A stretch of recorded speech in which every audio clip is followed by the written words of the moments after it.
ऐसे 7 गेट है। अभी हमें लगेंगे क्या जाते जाते ऊपर? ऐसे 7 गेट है, 7 गेट क्रॉस करके जाना है।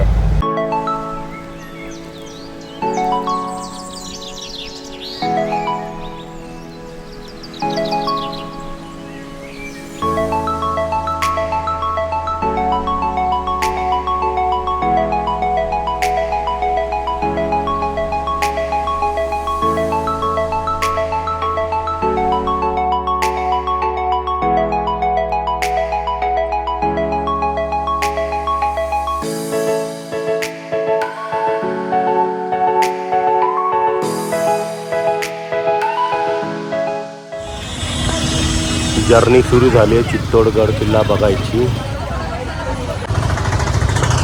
सुरुवात होते किल्ल्याला।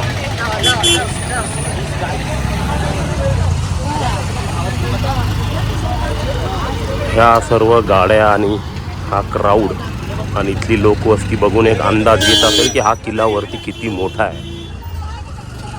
आणि त्यावेळेस काय वैभव असेल या किल्ल्याचं। कुंभक हवेली।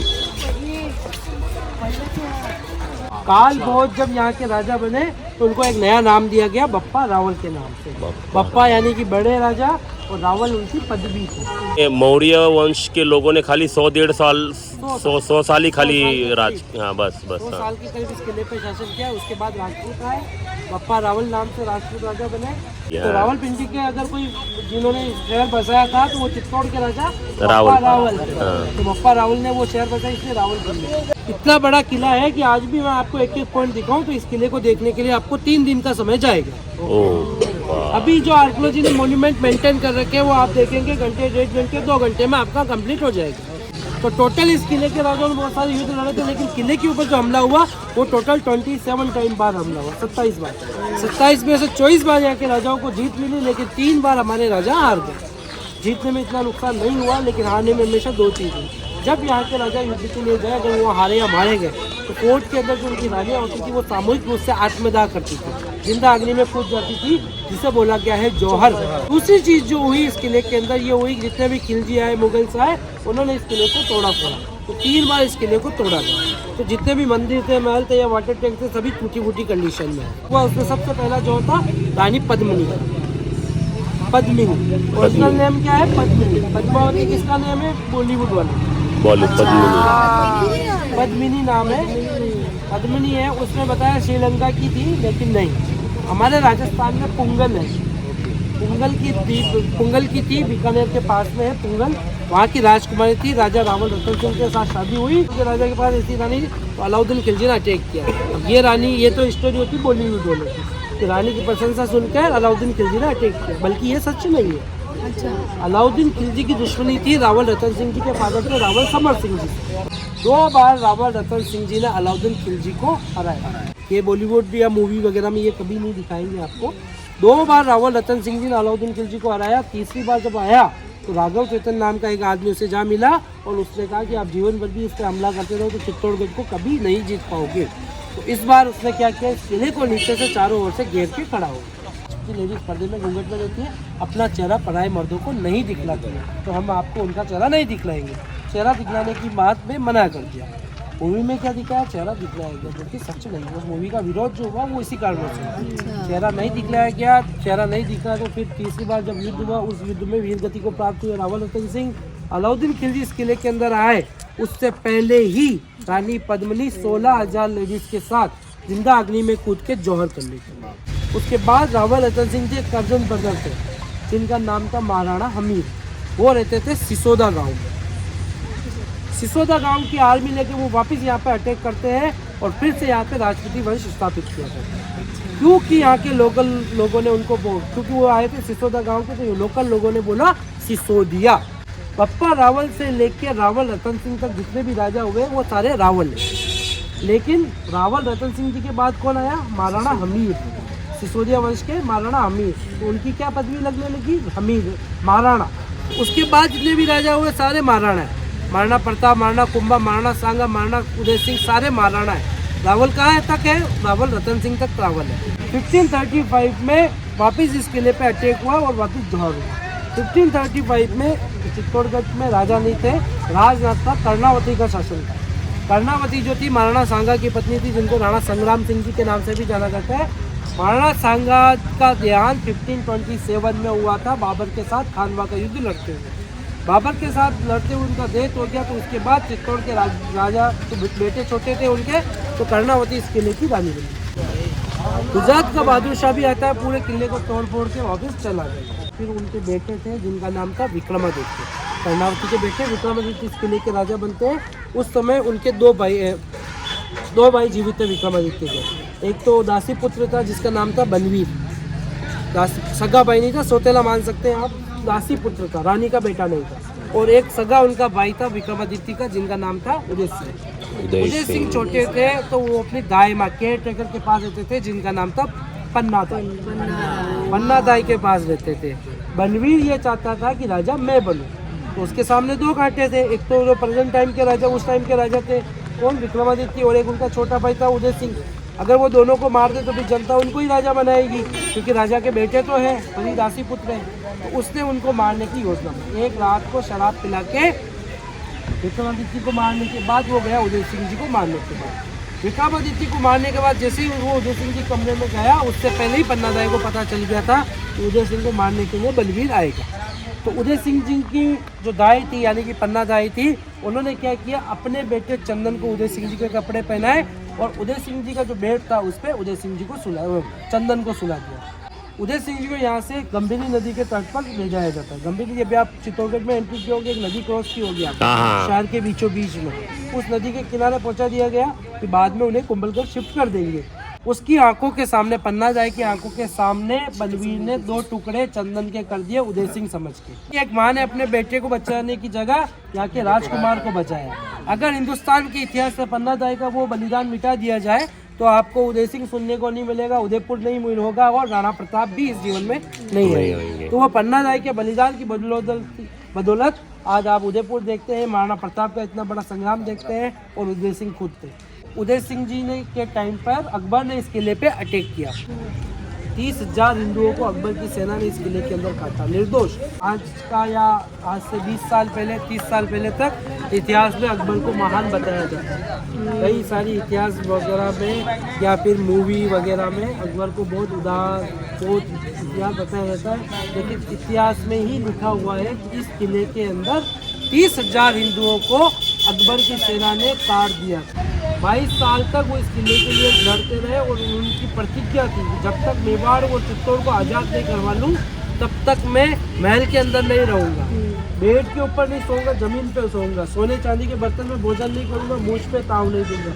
ये प्रतिज्ञा उन्होंने जीवन पर्यंत निभाई। 16वीं शताब्दी में ली हुई प्रतिज्ञा 20वीं शताब्दी तक उन्होंने 400 सालों तक उन प्रतिज्ञाओं को पाला। पहला रानी पद्मिनी ने किया 16,000 लेडीज के साथ, दूसरा 1535 में कर्णावती ने 13,000 लेडीज के साथ, तीसरा 1568 में फूल के ओरिजिन किया 7,000 लेडीज के साथ। तो 3 बार यहाँ जोहर और 3 ही बार इस किले को तोड़ा गया। जहाँ अभी फर्स्ट पॉइंट पे आए, ये कुंभा पैलेस कहलाता है, यहाँ का राजमहल है। राजमहल का बप्पा रावल जो थे 8वीं शताब्दी में उन्होंने बनाया था, लेकिन 1303 में अलाउद्दीन खिलजी ने तोड़ दिया। तो 1433 में 1433 में रीबिल्ड किया इसको महाराणा कुंभा ने, इसलिए इसे नाम दिया गया कुंभा पैलेस। ये वाला एंट्री टूरिस्ट के लिए भी बाद में किया है। ये वाला एंट्री उस ज़माने में हॉर्स के लिए होता था। हॉर्स के लिए क्यों होता था वो अंदर चलेंगे, मैं आपको उसके बारे में अब चलेंगे। अब आप चलेंगे, एक एक पॉइंट देखेंगे, मैं उसके बारे में आपको बता दूँगा। ठीक है, गेट इसलिए रखते थे सिक्योरिटी रीजन के हिसाब से, तो छोटे गेट बनाए। ये पूरा रीबिल्ड है, ये देख रहे हैं, ये आप सब बात का किया हुआ चूल्हे का काम, ये ब्रिक्स वगैरह जैसा विदाउट कार्विंग देख रहे हैं ना, ये सब बात का। पहले जितने भी पिलर बनते थे इनको कार्विंग होती है, ये सब नया है, इसमें विदाउट कार्विंग। क्या है ये? राजा का कमरा है, राजा रहने का। असे अधुनात्मदी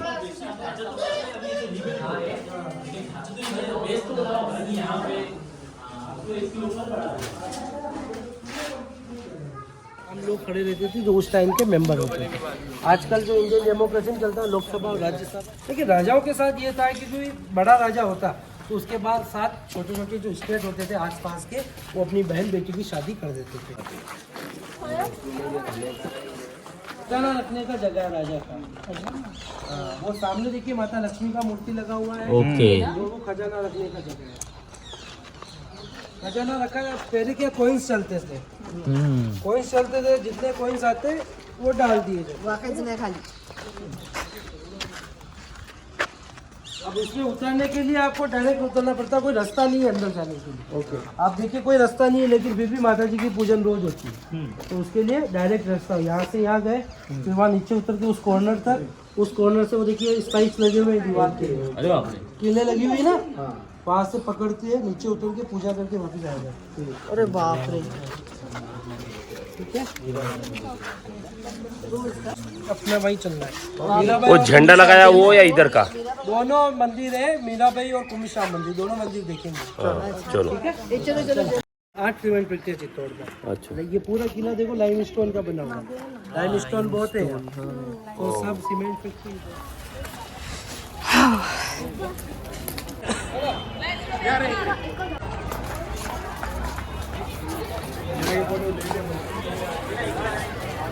ये ठहरने का स्थान नहीं है, ये वो पवित्र जगह है जहाँ पर रानी पद्मिनी, कर्णावती जी और फूल कंवर जी ने अपने आप को जिंदा जलाया था, यानी कि जौहर किया था। यहाँ से लेके वो पीछे जितना भी जगह है, ये पूरा जौहर का जगह था। एक समय यहाँ पर 60 से 70 फीट गड्ढा हुआ करता था, उस गड्ढे में लकड़ी डाल के, घी तेल डाल के, कपूर डाल के भयंकर आग लगाया जाता। भयंकर आग लगाने के बाद लेडीज हाथ में नारियल लेके 1 बाय 1 उसमें कूदती जाती, जिसे बोला जाता है जौहर। कितना भयंकर आग, इसलिए अपना एक उंगली जलता था तो भी अपने को 7 दिन तक रहता है। उनको अपना पूरा शरीर जलाना था, इतनी भयंकर आग में जैसे ही वो प्रवेश करेंगे उसके बाद जल के पास हो जाए, ज़्यादा तड़पना नहीं पड़ेगा, इसीलिए ये चलाया जाता था जौहर के लिए। ये दूसरी चीज, इतनी सारी लेडीज थी कि इतना आग नहीं लगाए, तो एक के बाद अगर वो एक जाए तो आग घुस नहीं जाए, आज जले नहीं रह जाए। 1301 में अलाउद्दीन खिलजी ने रणथंभौर फोर्ट में अटैक किया था। ये सब चलो आगे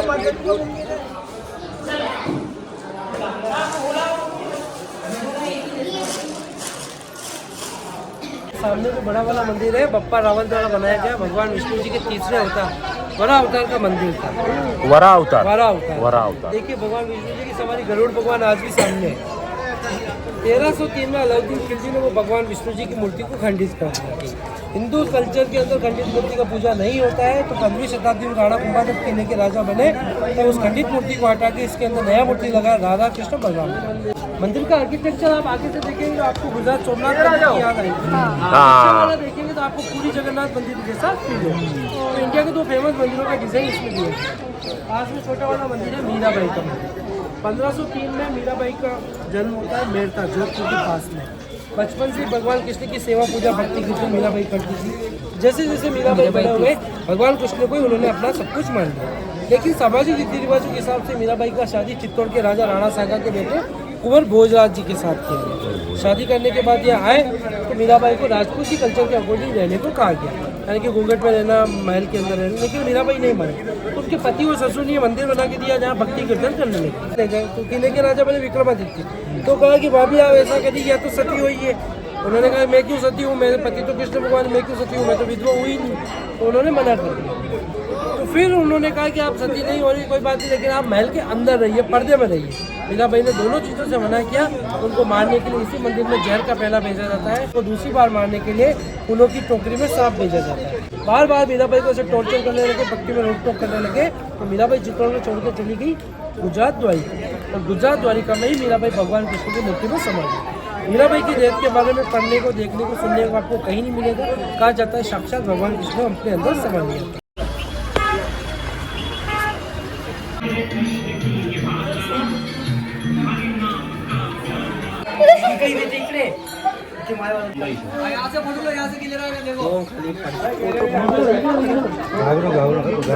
इथेच उभी राहा, नको जाऊ कुठे.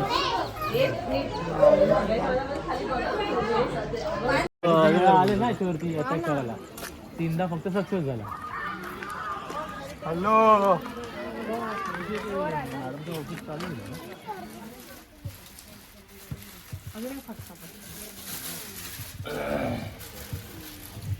पिंक छान आहे कलर कॉम्बिनेशन. बाईंकडे असा कलर नाही. सॅग मध्ये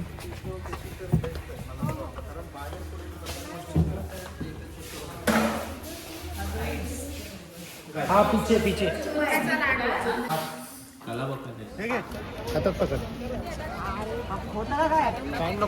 ठीक आहे ना काय आलं चलो back to Mumbai.